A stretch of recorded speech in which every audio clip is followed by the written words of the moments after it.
Magandang araw mga kababos. Narito ang latest news ngayon sa PBA. Poy Eram balik TNT lineup na. Former Barangay Ginebra player ayaw nang bumalik sa PBA. At Magnolia magpapalit na ng import ngayong Governor's Cup.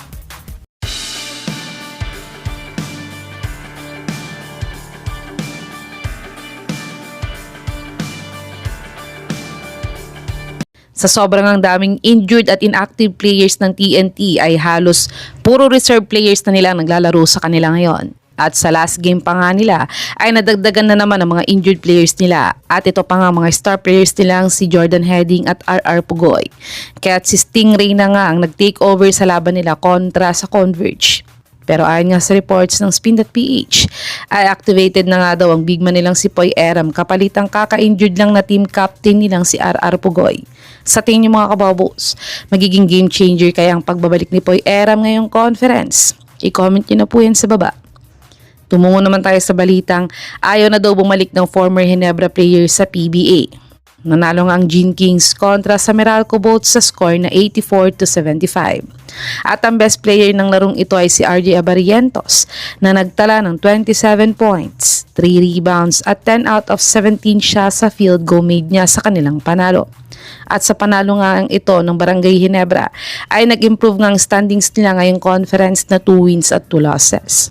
Pero ayon naman sa source sa Spin.ph ay nawalan na daw ng gana maglaro sa PBA ang former player ng Barangay Ginebra na si Sydney Unhubere simula nang mapunta siya sa NLEX last conference. Kaya't hindi pa nga daw ito nagre-report sa Phoenix ngayon after ng trade nila ni Evan Nelly. Kaya't parang libre nga lang daw na nakuha ng NLEX si Evan Nelly sa trade na to. Sa tingin niyo mga kababos, babalik pa kaya sa PBA si Sydney Unhubere o tuluyan na siyang aalis dito? I-comment niyo na po yan sa baba. Dumako naman tayo sa balitang magpapalit na daw ng import ang Magnolia Hotshots. Natalo nga ng 1 point lamang ang Magnolia Hotshots sa rain or shine sa score na 98-97.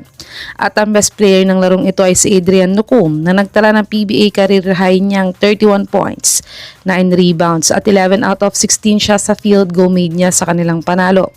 At siya din ang nagbigay ng panalo sa rain or shine sa kanyang game-winning layup.